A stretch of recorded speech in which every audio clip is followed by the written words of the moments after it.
अस्सलाम वालेकुम। आज मैं आपके साथ दो और पराठों की रेसिपी शेयर करूंगी। दो तरीके से पराठे और बनाऊंगी और आपको भी सिखाऊंगी।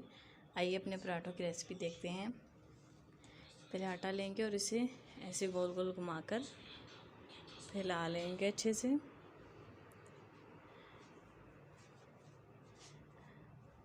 थोड़ा सा खुश्का लगा लें ताकि ये चिपके ना।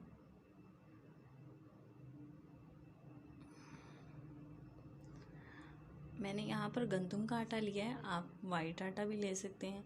अपनी मर्ज़ी से जो आटा चाहे वो ले सकते हैं।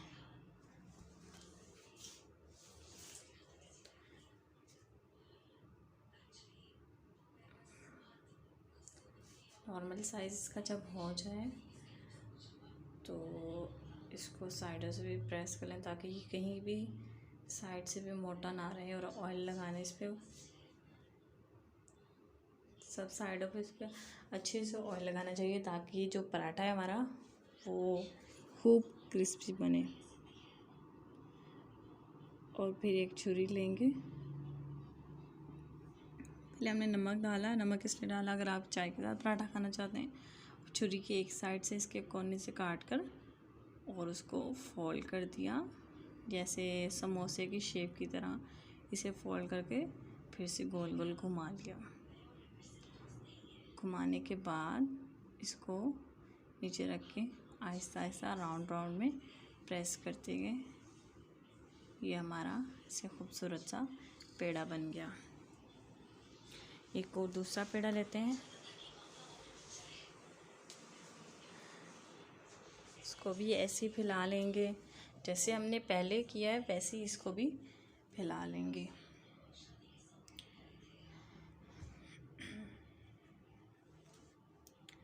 फैलाने के बाद इसे बेलने की मदद से थोड़ा सा और लंबा कर लें, क्योंकि ये मुझे भी थोड़ा मोटा लग रहा है।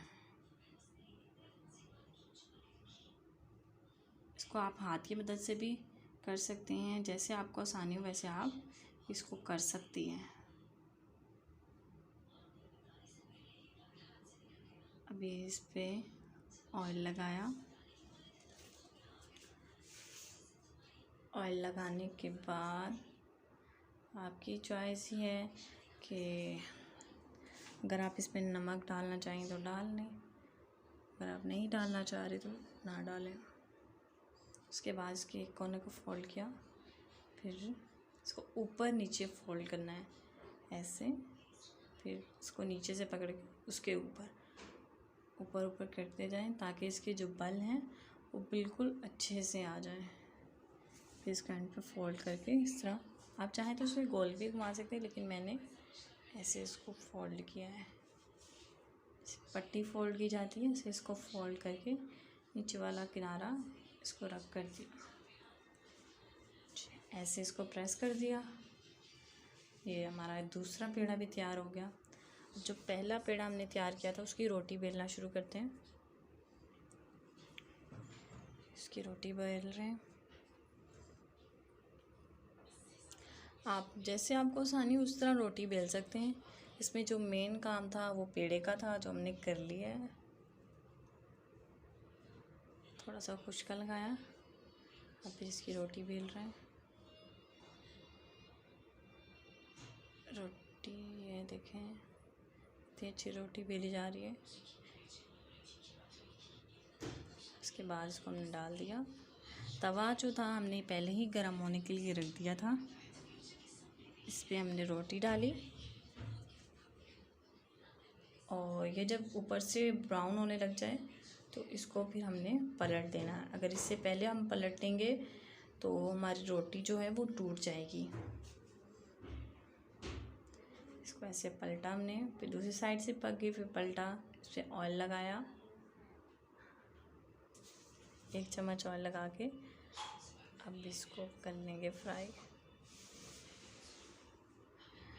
अच्छे से फ्राई करें कि कोई भी साइड इसकी कच्ची ना रहे, बिल्कुल पक जाए।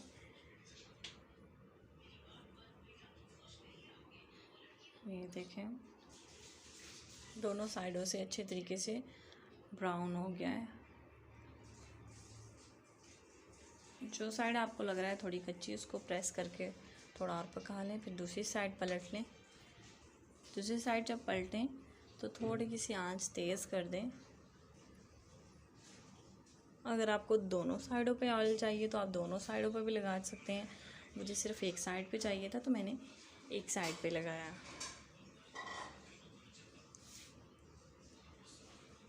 ये हमारा खूबसूरत सा पराठा जो है ये रेडी है। हम इसको निकाल लेंगे। निकाल लिया। अभी दूसरा पराठा तैयार करते हैं। जो हमने दूसरे नंबर पे पेड़ा किया था, इसको भी रोटी बना लेते हैं। इसको भी साइडों से प्रेस किया अच्छे से। इसको खुशका लगाया, साइड पे खुशका लगाया है। इसको दोबारा प्रेस किया।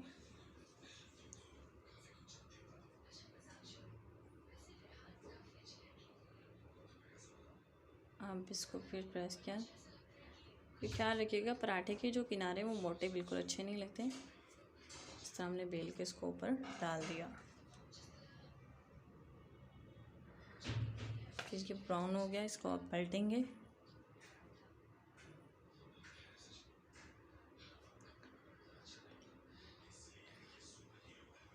अब फिर इसको दूसरी साइड पे पलट देंगे। फिर जब इस तरह का ऊपर ब्राउन ब्राउन निशान आने लग जाए तो इस पर हम ऑयल लगाएंगे। ऑयल लगाने के बाद इसे हम फ्राई कर लेंगे।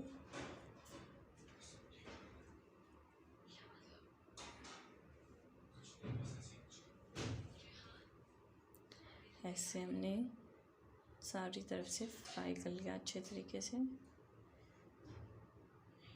ये हमारा पराठा, दूसरा पराठा भी रेडी हो गया है। ये हमारे पास हमारे आज के 2 पराठे आ गए जो हमने 2 अलग अलग तरीके से बनाए। इसको हम चाय के साथ भी खा सकते हैं, सालन के साथ भी। अगर आपको मेरी वीडियो अच्छी लगी हो, लाइक कीजिए, शेयर कीजिए, सब्सक्राइब कीजिए।